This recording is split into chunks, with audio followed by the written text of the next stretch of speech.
Boa tarde, pessoal. Boa tarde, Campus Party. Boa tarde, Eudoro. Boa tarde, Lidiane. Eu sou Boa tarde. Márcio Pereira, secretário de Desenvolvimento e Inovação do Estado de Goiás.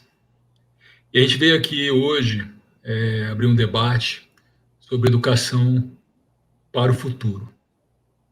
Essa é uma conversa que a gente tem feito com uma certa frequência dentro da ainda Subsecretaria de Ciência e Tecnologia no Estado. E foi nessas conversas que a gente teve essa ideia de vir aqui, né, abrir esse espaço junto com a Campus Party e debater com vocês aquilo que a gente enxerga como sendo uma das prioridades, né, dessa mudança da educação, da mudança de mundo que nós estamos passando. Né? E aí nada melhor do que a gente fazer isso aqui dentro da Campus Party, nessa temática principalmente. Ela apareceu e depois saiu, hein? Então, assim, a primeira coisa, eu acho que é importante a gente contextualizar, né, por que a gente chega até o momento que nós estamos, né, relacionado a esse pensamento de educação para o futuro. Né? Então, meio que começa com uma ideia, né, no ano passado, quando a gente começou a trabalhar junto com a Campus, né, no Fórum do Trabalho do Futuro, né, a temática que são todas relacionadas a de que maneira você insere pessoas, né, a uma nova realidade, né, a realidade onde você tem as tecnologias exponenciais, onde nós temos aí o IoT, onde nós temos a inteligência artificial, permeando dentro do trabalho de cada um. Então, esse debate ele aconteceu no fórum, né? Ele foi extensamente conversado e lá nós meio que já tínhamos uma ideia de fazer isso, assim, e aquilo foi consolidado também junto com os participantes, que era estabelecer uma escola do futuro. Né? E essa escola, então, a partir daí começamos um trabalho intenso dentro da rede profissionalizante do Estado, né? Conhecida como Rede Tego. Né? Essa rede profissionalizante a gente desenhou, então, um processo para uma das escolas ser um modelo que traria assim novas metodologias, que traria uma maneira nova de pensar também o ensino, né? E práticas que pudessem de fato inserir, né, o cidadão dentro de um ambiente mais de inovação. A partir desse instante, né, que a gente começou a trabalhar nisso, aí dentro do governo começou a ser feito um trabalho de inserido um chamamento público e um redesenho das metodologias.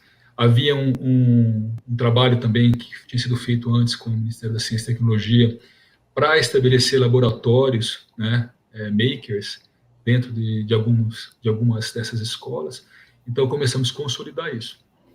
Então, isso cada vez mais foi surgindo, né, foi tomando mais corpo dentro dos nossos debates. Né? E cada vez que você vai se inserindo mais dentro dessa temática, você vai encontrando problemas e vai, na verdade, tentando resolvê-los. Né? E o que traz a gente hoje a um conhecimento, a uma ideia do que poderia acontecer. Muito interessante no começo do ano. E foi então, quando tudo estava planejado, né, uma trilha, né, isso envolvendo também a parte de inovação, né, junto com a Lidiane, o Teodoro, a gente entra nesse processo de pandemia, né, onde o coronavírus começa a ter um impacto muito forte, né, na vida das pessoas, né, e o impacto ainda mais pesado em cima das escolas. Aí eu tenho um dado que ele vem da Unesco, né? Eu vou pegar aqui a data de dia 31 de março, né? Que é um dos momentos mais pesados dessa situação, né, onde eu tenho mais ou menos 91,3% do total, né, de escolas no mundo, né, elas estão fechadas, né, elas param de ter aulas presenciais.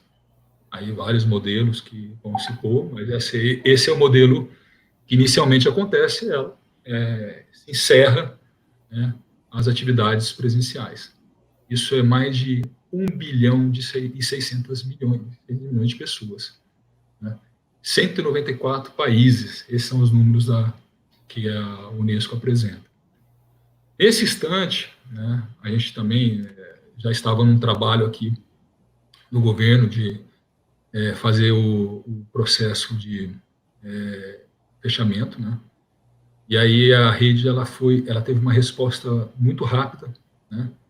Fazendo com que os cursos que estavam antes eles se tornassem os cursos no modo REAMP, né?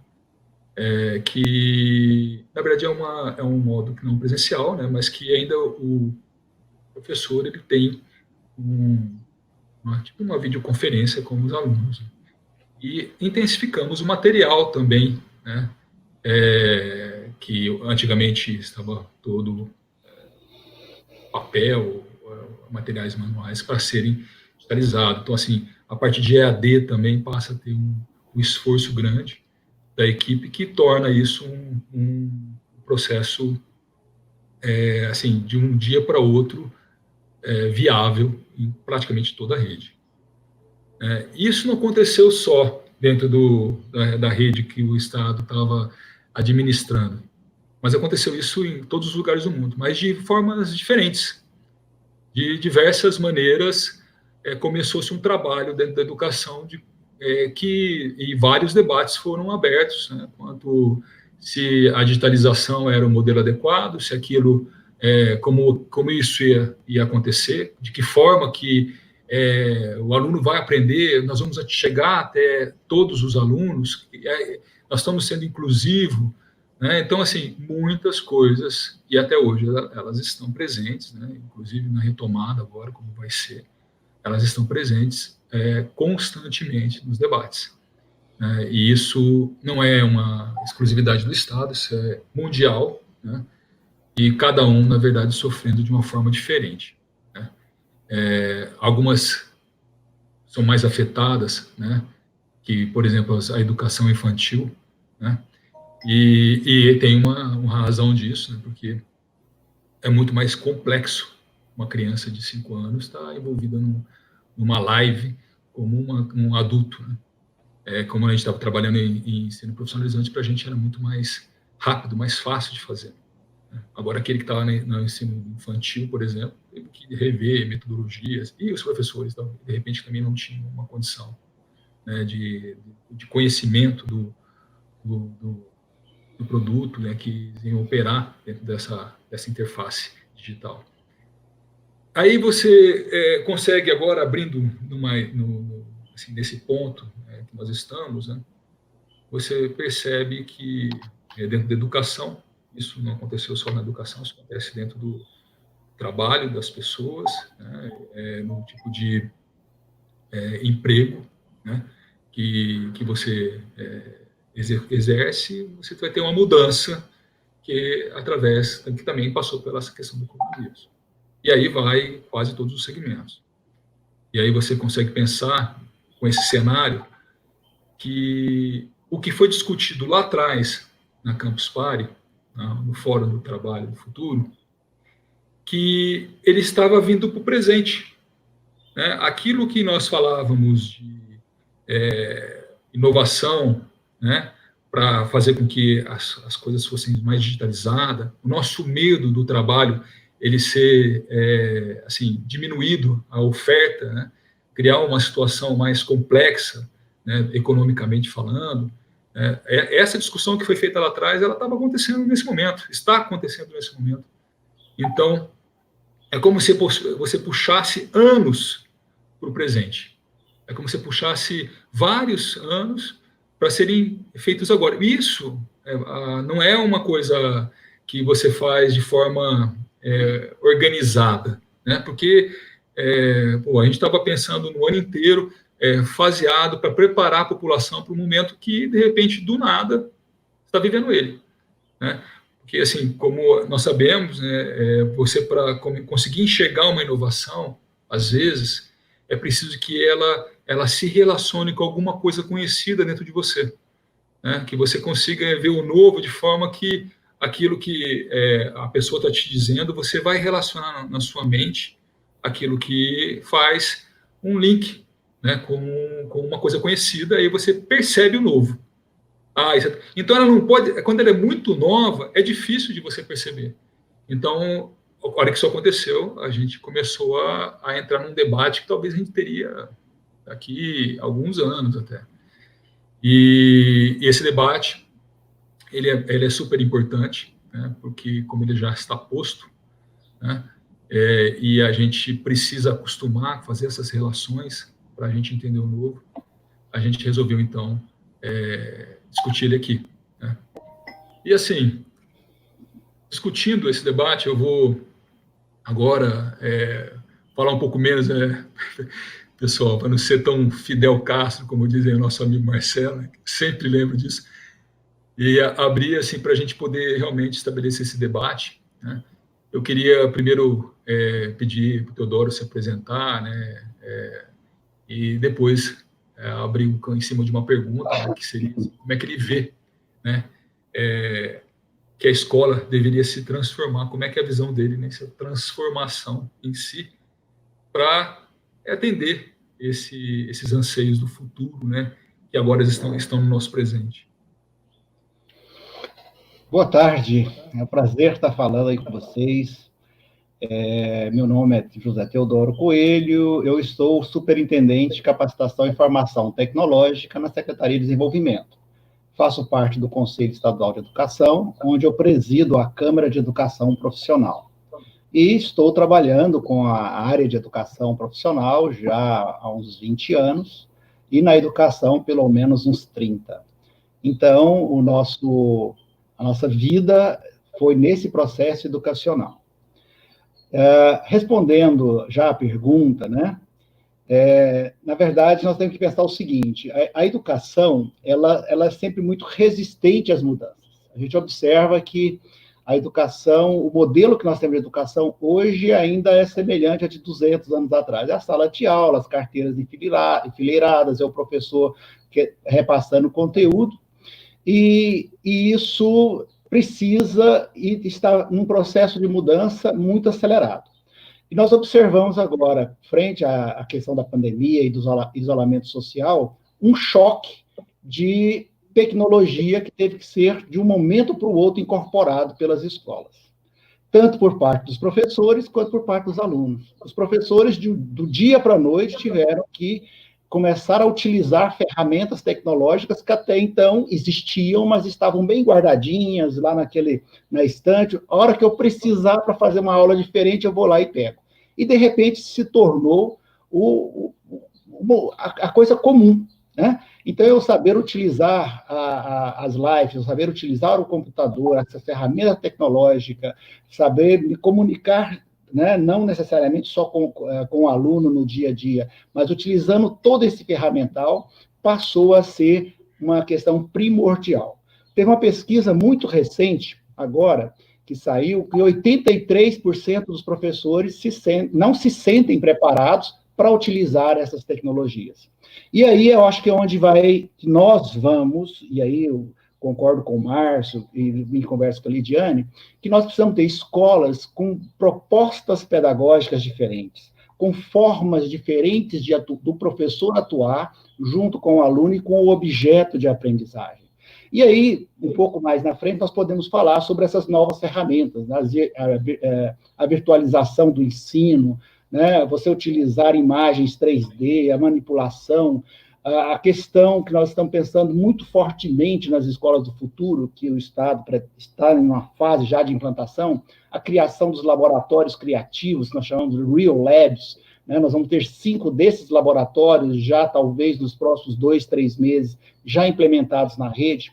Esses laboratórios possuem um ferramental de ponta, impressoras 3D, CNCs, plotters plotter de corte, ou seja, lá é possível se ter uma ideia, trabalhar essa ideia, desenvolver um protótipo e fazer essa interlocução com o setor produtivo, né? Então, são essas coisas que a gente precisa trazer para o âmbito da escola, né? Não só as metodologias de formas diferentes de trabalhar. Por exemplo, eu vejo agora muito fortemente o ensino híbrido, né? A educação à distância, a metodologia da educação à distância, né? Articulada com o presencial, onde nós vamos precisar utilizar de forma bastante intensiva esses conhecimentos, que hoje, por exemplo, nós já estamos fazendo uso no REAMP, que é o Regime Especial de Aulas Não Presenciais. Nós estamos, hoje, a Rede Teco está com mais de 20 mil alunos fazendo aulas nesse formato, né? E isso faz com que a gente, de uma forma bastante rápida, tenha que se aprimorar, buscar conhecimento. E aí eu fecho essa minha fala introdutória, para passar para a Lidiane, para o Márcio, falando o seguinte, que a vida, né, ela é feita de mudanças. O mundo passou por grandes mudanças muitas vezes. E é exatamente nesses momentos mais críticos e de crise que a gente aprende a trabalhar, é na crise que se cria, né? Então, vamos aproveitar esse evento, que não é um evento, né, que é um evento de pandemia, uma questão de isolamento social, mas vamos ver o que é possível tirar de produtivo disso, o que isso pode impactar na nossa vida, o que isso pode impactar de forma positiva para a educação. A educação precisa pensar de uma forma diferente, com estratégias diferentes, com formatos de sala de aulas diferentes, salas mais interativas, trabalhando com projetos, o aluno sendo protagonista da sua ação. Então, acho que inicialmente essa produção, e depois a gente pode entrar um pouco mais nas diversas formas de trabalho. Márcio. Deixa eu te colocar um ponto que eu acho, assim, dentro da tua fala, que eu acho que é interessante. A gente sabe que o pessoal da tecnologia, né, é muito autodidata, né? Tem muito isso de buscar mesmo um curso mais específico, né? Profissionalizar muito em cima de conteúdo que a sua escolha, né? Sim. E aí uma pergunta que fica na minha cabeça, assim, né, que é uma coisa difícil da gente resolver, porque também tem outro dado que é importante a gente lembrar, né? Quando você abre um curso, né, que está ligado a essa parte de programação, né, a parte mais tecnológica, ele tem pouca procura, apesar de ser uma garantia de emprego, né? O cara acaba de sair do curso, ele, de fato, ele tem um mercado muito, assim, palpável para ele poder alcançar, né? E mesmo assim, os que entram, além de não ser muito alta a procura, eles desistem, né? Então tem uma evasão alta também, né, Teodoro? É assim, como é que você pensa essa questão, por exemplo, da gente trazer mais uma educação próxima a esse pessoal, a esse público, né?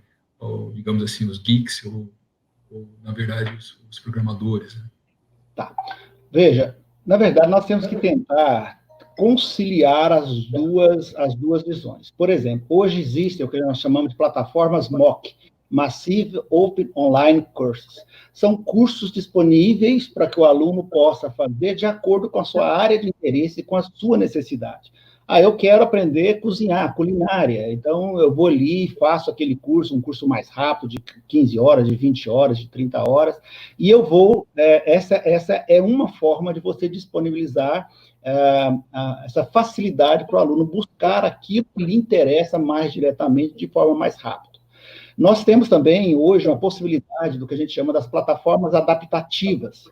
São plataformas que têm uma inteligência artificial, né, ela vai utilizar lá o machine, a questão, né, a inteligência artificial, e ela começa a entender e compreender o seu nível de evolução. Então, ela começa a te dar feedbacks mais rápido. Então, à medida que você está utilizando a plataforma, ela vai perceber na sua evolução e ela vai te dando condições de você acelerar ou não o seu processo de aprendizagem. Isso faz com que o ensino personalizado comece a ser mais forte, e isso diminui a evasão, te incentiva a estudar. E aí, como eu comecei falando, nós temos lá a educação 1.0, 2, 3, 4, e hoje já está falando da educação 5.0. O que isso significa? São as fases, são os momentos da educação. A educação 4.0 é um momento que a gente começa a utilizar essas tecnologias em prol e em favor do processo de ensino-aprendizagem. E a educação 5.0 é uma evolução da 4, lógico, mas é quando a gente começa a perceber que nós precisamos, além de desenvolver aquelas competências profissionais, a gente chama de hard skills, desenvolver também as competências socioemocionais, são as soft skills, que hoje, muitas vezes, para o setor produtivo, para o mercado, às vezes uma pessoa sabe se relacionar, tem a criatividade, ela tem aquelas competências, né? Outras que não só as técnicas, às vezes é muito mais valorizado do que a própria competência técnica. Então, veja, pensando dessa forma, a gente precisa ter diferentes formatos para atender diferentes perspectivas de pessoas, né? Se a gente olhar o que Howard Gardner falava das inteligências múltiplas, tem pessoas que aprendem mais ouvindo, tem pessoas que aprendem mais vendo, tem pessoas que têm mais facilidade na área de exatas, de comunicação. Então, a educação ela tem que conseguir desenvolver estratégias e ferramentas para propiciar que cada indivíduo, de acordo com as suas especificidades de aprendizagem, carências, ela possa ter esse ensino mais personalizado, e aí a gente fala exatamente na educação 4.0 e 5.0, e é onde você, de uma forma definitiva, você garante que o indivíduo desenvolva no seu ritmo. Diferentemente de eu entrar numa sala de aula com 40 alunos e dar uma aula igual para 40 pessoas, sendo que cada uma delas tem necessidades diferentes, perspectivas diferentes, interesses diferentes. Então, a educação precisa se modernizar para que ela possa ter essas condições, essas facilidades, possibilidades, ferramentas, salas de aulas equipadas. Vejam, e para isso nós precisamos de internet boa, precisamos de uma infraestrutura adequada, precisamos de profissionais qualificados e capacitados. Então, eu acredito que nós, no futuro próximo, vamos ter que investir muito na capacitação dos profissionais, docentes, para utilizar esse ferramental, para ter domínio dessas estratégias, porque aí sim a gente vai conseguir dar um salto, uma evolução bastante significativa no processo de educação. Muito bom, cara. Eu vou deixar a Lidiane falar um pouco, Teodoro. Ela está aí, ó, toda de batom vermelho, desesperada para falar, ó, quer ver? Fala, Lidiane. Estou ouvindo vocês atentamente aqui. Boa tarde a todos. É um prazer a gente poder falar um pouquinho sobre educação e tecnologia para o futuro, né? E estar aqui, né, apresentando um pouquinho, o Márcio já falou, estou como superintendente de inovação tecnológica aqui na CEDI, na Secretaria de Desenvolvimento do Estado, e essa casadia entre a parte de educação tecnológica e inovação é o que faz diferencial hoje para a vida de quem está do outro lado da tela, né? Quem está ali hoje buscando uma educação diferente, uma educação exponencial. Quando a gente fala de educação hoje, é de fato uma forma onde que a gente possa replicar e seja fácil de interagir, de compor vários ambientes aí. Então, é muito bacana a gente poder ouvir aqui. E o nosso propósito, junto com a educação, é fazer todas essas conexões mesmo, trazer a educação cada vez mais próximo, não só da escola, mas da família, da sociedade, porque ela é composta por todas essas entidades que fazem com que ela seja, de fato, ligada à tecnologia, ligada à exponencialidade, ligada ao mercado, né? Porque a educação, ela deve ser ligada ao mercado, para que ela possa gerar, de fato, que a gente tenha sucesso aí no mercado, no processo educacional e nessa educação 5.0, educação diferente e conectada. Assim, uma coisa nessa história, Lidiane, que é um desafio, que assim, nós estamos falando de educação, mas a gente precisa conectar ela, né, ao ambiente empreendedor, né? na verdade, fazer com que a pessoa ela saia da universidade, né, e ela tenha uma perspectiva dentro desse, digamos assim, ecossistema de inovação, vamos dizer dessa forma, empreendedor de inovação. E aí, como é que você está pensando que seria assim uma maneira de seduzir esses, digamos, esses alunos que estão saindo das universidades, do ensino profissionalizante, para entrar dentro de um ecossistema de inovação empreendedor? A educação, é boa essa palavra, em seduzir, ela começa já, essa é boa, ela começa, eu acho que já lá na educação básica, né? Eu tenho 2 filhos, né? E os meus 2 pequenos sempre me dizem o seguinte: mas para que tem que aprender aquilo que eu consigo encontrar no Google, né? Que eu consigo encontrar em qualquer lugar? Por que eu tenho que aprender isso na escola? Então, é justamente esse formato onde as escolas têm que se reaprender a trazer soluções para esses ambientes jovens. Então, hoje a robótica é uma das soluções que podem e ajudam os jovens que estão iniciando a carreira profissional na escola a repensar o modelo de negócio. Logo em seguida, hoje os modelos educacionais trazem os modelos de startups para dentro das universidades, para dentro das escolas de ensino médio, e isso vem inovando e seduzindo cada vez mais os alunos a trazerem para o ambiente escolar esse modelo de negócio novo. Então, quando eu começo a ter empatia, né, junto com os alunos, e trazer modelos estratégicos para poder trabalhar ele, e levar ele para dentro do ambiente empresarial, para que ele possa já, antes de começar a ir para o mercado, estar conectado com esse ambiente, é uma forma de seduzir. Então, a gente busca da melhor forma possível trazer esse aluno próximo do mercado, próximo da inovação e da tecnologia, e a partir daí começo a ter maior resultado junto com o ambiente tecnológico e de inovação. Deixa eu mudar o áudio aqui, estava tendo muita microfonia. Melhorou muito agora com esse 100%. Esse fone. Então, assim, complementando o que você está dizendo, que eu acho relevante aí, olha só, é a história da jornada do empreendedor, né? E aí a gente está falando aqui, por exemplo, da Campus Party, o papel importante que existe, né, nesse processo, né, de você despertar, de você colocar, na verdade, as pessoas dentro de um patamar, né, de pensamento inovador. Uhum.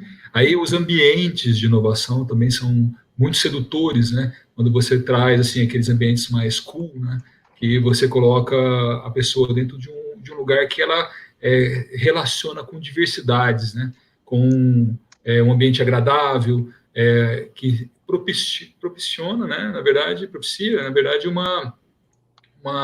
pensamento mais aberto, né, e que vai trazer várias possibilidades aí de inovação.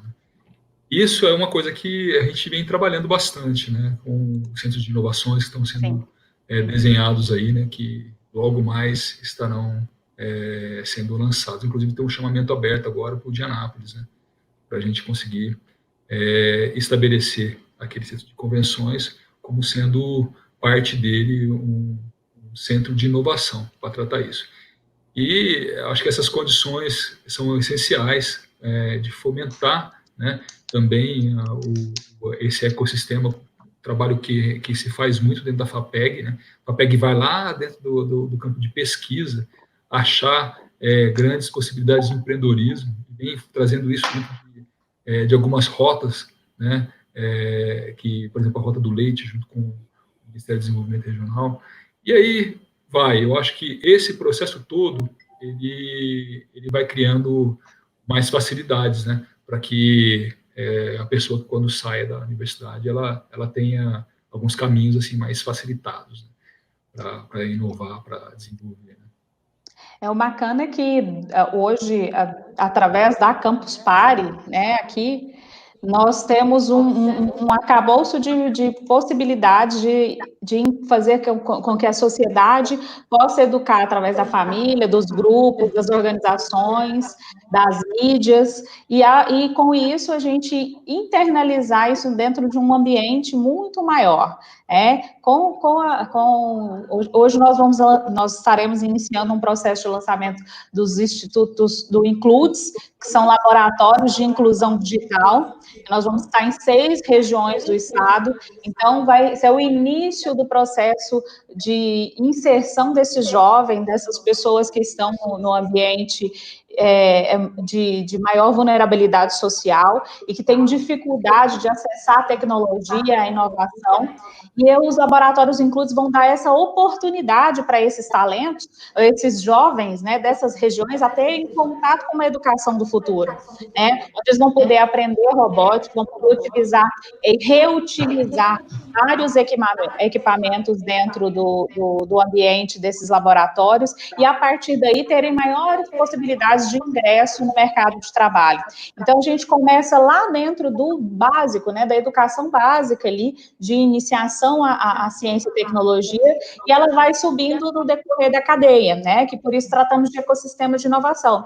Então, a gente tem aí dentro das universidades as incubadoras tecnológicas, as incubadoras de empresas, que recebem também os talentos que vêm de dentro da universidade ou fora dela também, para poder apoiar essas ideias inovadoras. A partir daí, a gente tem os parques tecnológicos que alavancam cada vez mais os negócios que estão lá dentro, então isso faz parte da nossa cadeia. E aí entra a FAPEG, que através dela, jovens empreendedores podem investir em seus negócios e verem seus negócios escalarem, para passarem da base ali, onde eles estão iniciando o seu negócio e passarem a escalar, vender ou colocar o seu negócio no mercado.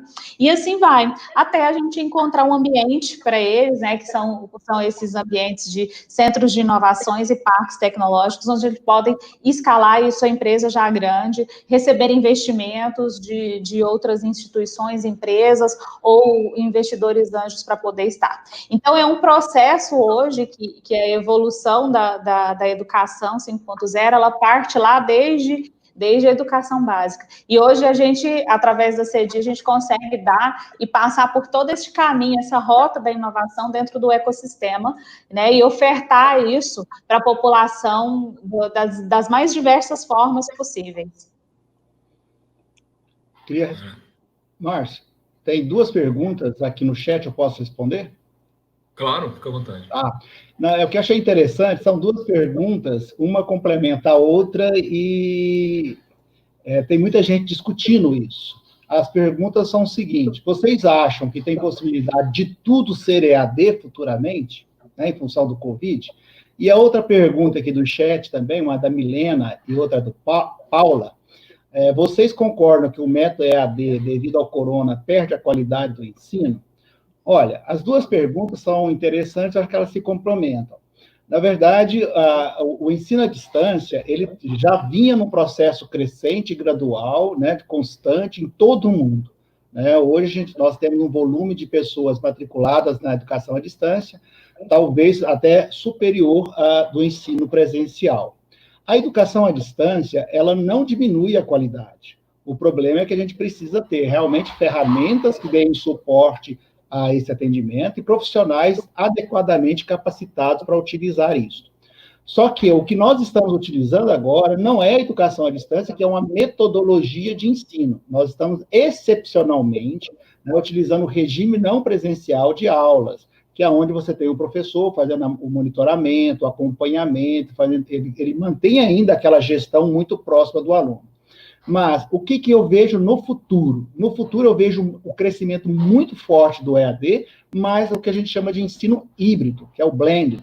É que você mesclar educação à distância com educação presencial, com a sala de aula invertida, né, que é um modelo muito interessante de educação, o aluno tendo mais oportunidade de buscar o conhecimento, ir para a sala de aula, ou sentar com o professor para tirar dúvidas, para fazer uma interação, você muda o foco. O professor deixa de ser aquele indivíduo que vai para repassar conhecimento, ele vai mais fazer um processo de mediação, de articulação, ele vai fazer uma articulação com os alunos, com o objeto, vai fazer os processos de simulação na escola.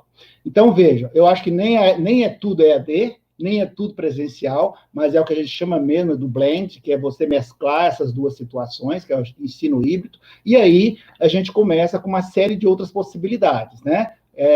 Da sala de aula invertida, que eu já falei, a utilização da gamificação. Hoje, é muito interessante isso.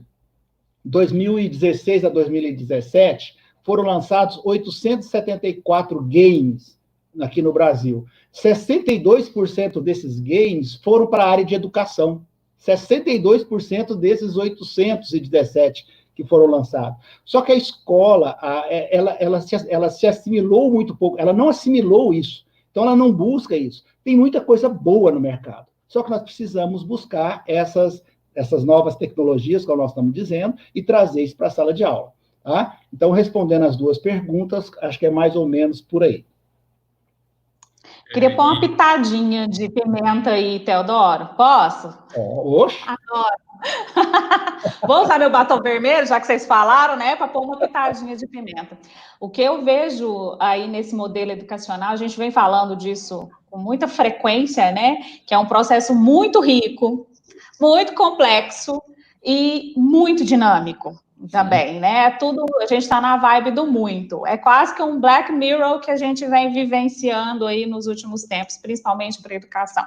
E aí, o que mais me preocupa nesse novo modelo educacional é o como que vem impactando como que a gente entende o impacto da tecnologia no cérebro humano. Né? Como que isso vem trazendo consequências na aprendizagem no decorrer dessa mudança de modelos educacionais, né? E aí vem o desenvolvimento para a educação 5.0. Como que os especialistas estão provocando os seres humanos para serem seres humanos, para entender esse contexto colaborativo do processo de aprendizagem.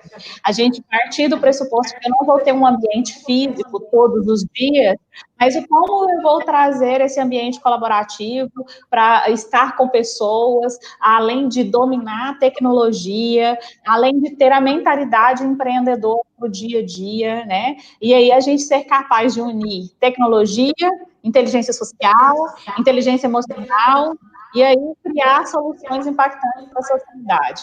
Então, eu vejo isso aí como um grande arcabouço que a gente tem que começar a dinamizar, porque eu, Lidiane, né, quem me conhece, a Lid, gosto de contatos físicos, e esse ambiente tecnológico, ele tem que ser um pouco mais agradável para que a gente possa se sentir junto do outro, né, então eu acho que esse processo educacional, ele tem que ser toda uma estratégia para a gente poder conseguir estar junto com cada um desses alunos aí no dia a dia, a partir de agora. Eu colocaria só mais duas coisas. Essa pergunta aí já foi respondida, né, por você agora, né, Teodoro? Acabou de colocar aí de volta. Deixa eu colocar um ponto nessa fala da Lidiane, que é o seguinte, aí, complementando o que o Teodoro estava dizendo.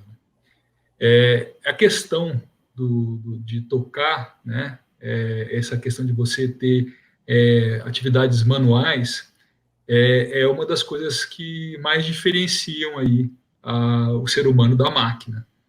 Então, assim, muitas profissões que estão colocadas como profissões que vão se permanecer, que a inteligência artificial tem mais distanciamento, são profissões que têm essa parte manual mais latente, aí, né, mais ativa. E se fala muito em mesclar, né, você pegar o aluno que está começando o ensino fundamental, ele, quando você traz a robótica dentro, você mesclar com a questão dos makers, né, de fazer. Então, tem várias coisas super interessantes, não só aquela questão da programação que a gente vê no Scratch, por exemplo, né, que é super bacana de ver as crianças aprendendo em cima daquilo, mas também outra coisa que é muito importante é o Arduino montando, né, os robozinhos, fazendo aqui, criando, na verdade, coisas que a gente pode tocar, né? Então, tem várias instrumentações para isso, que eu acho que já é uma do que nós estamos falando, né? É a mistura do digital com o físico, né? Nessa sua linha, Márcio, eu ia até complementar, e você veio e pegou exatamente isso. Nós precisamos, eu acho que, investir, né, em dois conceitos básicos. O primeiro é criar uma cultura do empreendedorismo dentro das escolas. O ser empreendedor não quer dizer que vai ser só empreendedor para o negócio, mas você ser empreendedor na vida, você tem um pensamento de empreendedor. E isso é uma cultura que precisa ser fortemente desenvolvida e disseminada nas nossas escolas. E outra coisa importantíssima, que isso já é feito nos países do primeiro mundo, é o desenvolvimento do pensamento computacional. Né? E trabalhar o pensamento computacional, isso, por exemplo, se você pegar o Japão, pegar os países lá asiáticos, começa lá no jardim, né? Mais tem idade, as crianças já começam a ter acesso a isso. Por quê? Porque, veja, com o advento da inteligência artificial, da internet das coisas, do Big Data, essas coisas começam a se integrar, né? Elas começam a ter uma articulação muito forte. E essa capacidade de entender como as máquinas, né, os computadores, toda essa questão, elas se desenvolvem, se interagem, é fundamental para essa sociedade moderna. E aí nós temos um projeto muito interessante na rede. Além de implantação dos Real Labs, ou dos nossos laboratórios criativos, dos nossos hubs de inovação, vamos dizer assim, uma palavra mais chique, a possibilidade também de colocar a utilização dos arduinos, sabe? Eu acho fundamental a gente ter kits para que os alunos, por meio de projetos, comecem a se envolver, criar soluções, desenvolver o pensamento lógico, ter uma ideia e isso chegar lá na ponta com um projeto para resolver alguma situação. Aí a gente começa a trabalhar de uma forma muito mais integrada, articulada, com tudo isso que nós estamos falando de moderno agora, que é as tecnologias exponenciais, as metodologias ativas, o pensamento computacional e por aí fora vai. Então, vejam que o nosso desafio não é pequeno, é muito grande. Uma coisa interessante, assim, você vê que nessa época de pandemia, né, os dados, né, eles são fundamentais, né?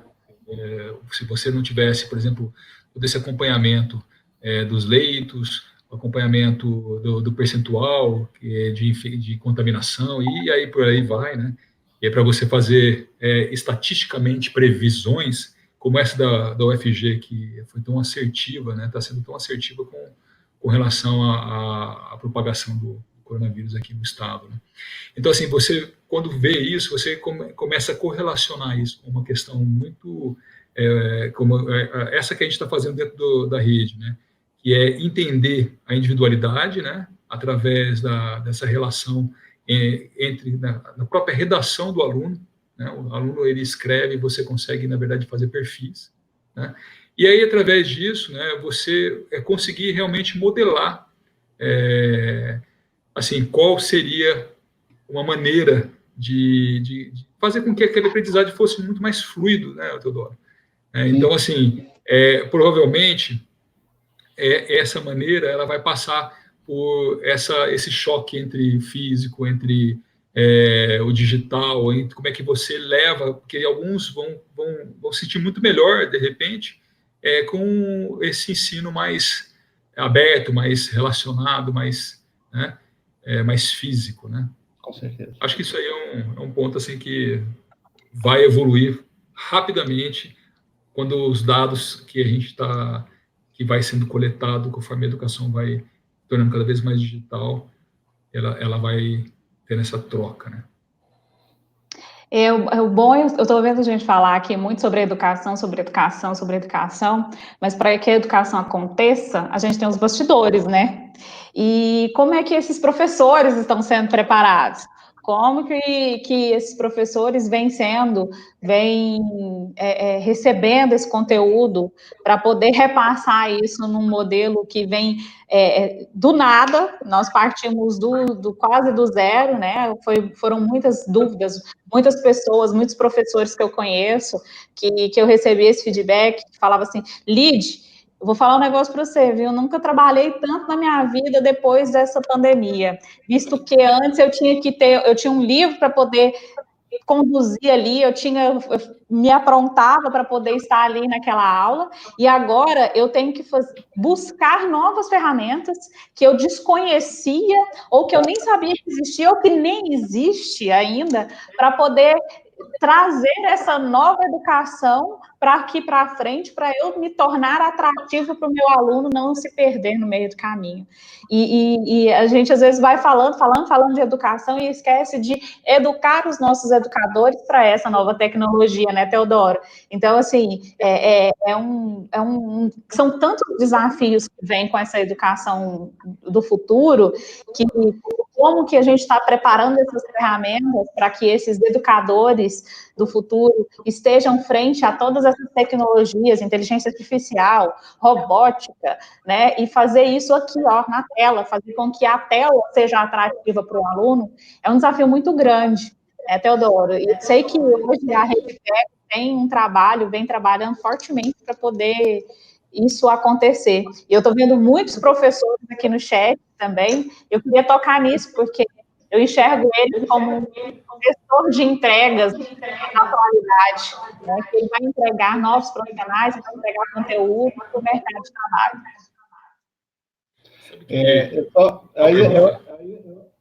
Eu colocaria o seguinte, Lidiane, complementando a sua fala, eu vejo 3 grandes desafios imediatos para a gente precisa ver, e aí nós estamos com um secretário aí de desenvolvimento, inovação, e já foi secretário de Ciência e Tecnologia. Então, veja, nós temos o primeiro grande desafio é a questão do acesso à internet. Né? Sem o acesso, se as escolas não tiverem um acesso à rede de internet de alta velocidade, de qualidade, tudo isso que nós estamos falando vai se desfazer nesse processo, porque o grande gargalo hoje é a internet, nas escolas e para os alunos. Né? Um aluno que não tem esse recurso, que é o recurso básico, né? Eu acho que nós temos que ter algum programa muito forte em nível de governo para garantir, né, alunos, professores e escolas internet. Essa eu vejo um desafio emergencial. O segundo desafio é a dificuldade dos professores em desenvolver essas atividades remotas. E, para isso, nós vamos precisar investir fortemente em capacitação, em formação tecnológica. Nós vamos ter que desenvolver estratégias, nós vamos ter que desenvolver cursos, nós vamos ter que desenvolver seminários, nós vamos ter que desenvolver outras formas de propiciar que esses professores comecem a ter essa familiaridade e essa facilidade maior em trabalhar com essas novas tecnologias. E, por fim, não menos grave também, mas nós temos a questão das desigualdades socioeconômicas, tanto de escolas quanto de famílias. Então, hoje, muitas vezes, você tem uma casa, você tem um smartphone, que tem que atender 3, 4 crianças em estágios diferentes de escola, além de atender, muitas vezes, algumas demandas da família. Então, elencando esses três gargalos, vamos dizer assim, que são mais palpáveis e físicos, eles são estruturantes para suportar que a gente desenvolva todas essas metodologias. Né? E isso é preocupante, porque tem um estudo que saiu agora, que trata da questão do impacto da Covid nas questões financeiras.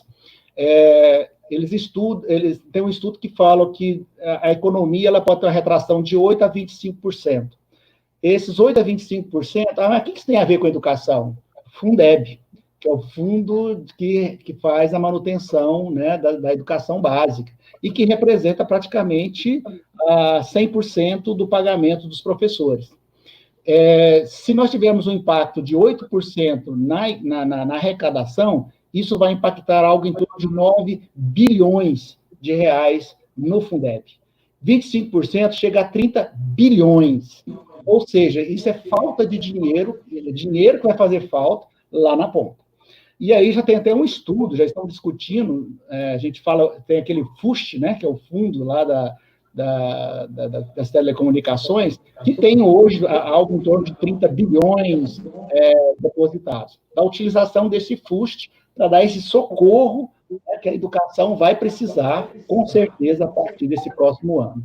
Então, são preocupações que a gente tem que ter para atender isso que você falou e para a gente chegar aonde a gente quer e almeja, que é uma educação de qualidade, com acesso garantido, a gente garantir a isonomia, né? Tratar diferentes com as suas respectivas diferenças. Pois é, Teodoro, quando você pensa nessa questão de infraestrutura, né, e você se depara com o Brasil, né, com as suas dificuldades, né, aí depois a gente passando por essa situação ainda de Covid, né, que ainda diminui a circulação financeira, né, e Teodoro caiu. Diminui essa circulação financeira, né, e aí, a hora que você vê esse tipo de cenário, né, a hora que você depara com isso, você tem que ser assim, expandir a criatividade e achar meios, né, de você não deixar ter um apagão tecnológico nessa história, né? Porque ao final dessa situação que a gente está passando, nós temos que ainda continuar sendo competitivo, né? Continuar sendo fazendo com que o Brasil, na verdade, ele realmente consiga desenvolver tecnologia, inovação, né? Isso me lembra, sabe o que, Lidiane? Aquele filme lá, né? O menino inventou o vento, como é que é? Descobriu, sabe o que eu estou falando? Que é sobre empreendedorismo, né? Que super bacana, que um garoto na África e desenvolve, né, uma maneira de obter energia através de um dínamo. Muito bacana isso. Eu acho que assim a gente tem que sempre dar uma maneira de pensar como resolver situações adversas, né? Às vezes sem recurso financeiro. O menino que descobriu o vento. O menino que descobriu o vento, é isso. Eu acho que é por aí que a gente tem realmente desafios enormes, né? Com essa questão de infraestrutura. Enormes. Tem vários programas em cima disso, mas eles são sempre muito custosos, né? Eu dei uma caidinha aqui, não sei se vocês viram. Pois é, cara, que pena. Eu fiquei até meio gago aqui quando você saiu. Eu falei, estou falando com ele, eu estou falando com as pessoas, fica aquela dúvida. As coisas da tecnologia, tem disso também. Aí, tá vendo? Essa internet tua não está adequada ao futuro, Teodoro. Gente, eu aproveitei e deixei aqui no rodapé que nós temos, até para professores, estou vendo várias perguntas aqui, como acesso a esses projetos de inovação que tem no Estado, como que estão acontecendo. Nós deixamos um site exclusivo, um website exclusivo, que tem acesso com o ecossistema de inovação, com vários projetos da Rede Tego, projetos dos nossos parceiros, da Universidade Federal, da PUC, do IFG, do IF Goiano, do sistema FAEG, que é da Federação da Agricultura, do sistema FIEG. Então, eu deixei aqui embaixo para a gente poder verificar como que a educação impactou nesses ambientes. E esses projetos que veio para o mercado, veio de uma nova educação. Então, aqui no site cpgoias.org, você vai poder acessar e já perceber o impacto da inovação para esse novo momento, né? O quanto as pessoas, as instituições estão se revolucionando quando a gente fala de educação para o futuro e já estão impactando a sociedade socialmente através disso. Então, a gente preparou aí um espaço, um ambiente para você que está aqui nos acompanhando, que vai ver o vídeo futuramente, para acompanhar todos os projetos. As nossas startups também estão lá, tá? Então, fiquem à vontade para poder acessar. Então, avisar que mensagem final, né? Deixar a mensagem final que espero que todo mundo esteja aproveitando bastante, né, esse momento de Campus Party, né, para poder se informar, compreender diversos debates. Eu acho que a nossa vontade é essa, né, trazer conteúdo e fazer essa mescla cultural também. Naveguem pelo website que a Lidiane colocou, naveguem pelos outros países, né? Escutem pessoas diferentes, né, que vocês não conhecem, para que vocês, na verdade, tenham uma inserção, né, nessa Campus Party do jeito que a gente estava pensando, que poderia ser bem proveitosa para todos. Eu quero deixar meu agradecimento também a todos vocês, me coloco à disposição para sempre que necessário. Eu tenho tem um pensamento, ou uma frase que eu acho muito importante a gente trazer.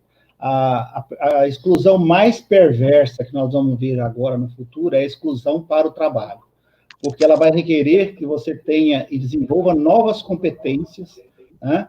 Não é que o trabalho vai deixar de existir, ele vai mudar. Nos próximos 10 anos, nós estamos fazendo, tem um estudo que fala que pelo menos 30 novas ocupações vão surgir nos próximos 10 anos. Daqui a 25 anos, metade das profissões vão deixar de existir e vão surgir novas profissões. E isso requer estudo constante, aprimoramento constante. Nunca mais nós vamos parar de aprender ou de aprender a aprender.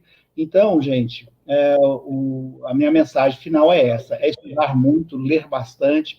Peguem aí o que o Márcio acabou de falar, vejam o que acontece, o que está acontecendo no mundo, que às vezes parece estar muito longe da nossa realidade. E quando a gente é impactado, muitas vezes a coisa já foi, e a hora que você vê, você já não tem nem como mais tempo para reagir. Então, para reagir, você precisa ter esse fôlego. Então, meu muito obrigado a todos, e é um bom evento aí, tem muito assunto bom no decorrer da tarde e da noite. Beijo, Campuseiro. Uou! Até mais.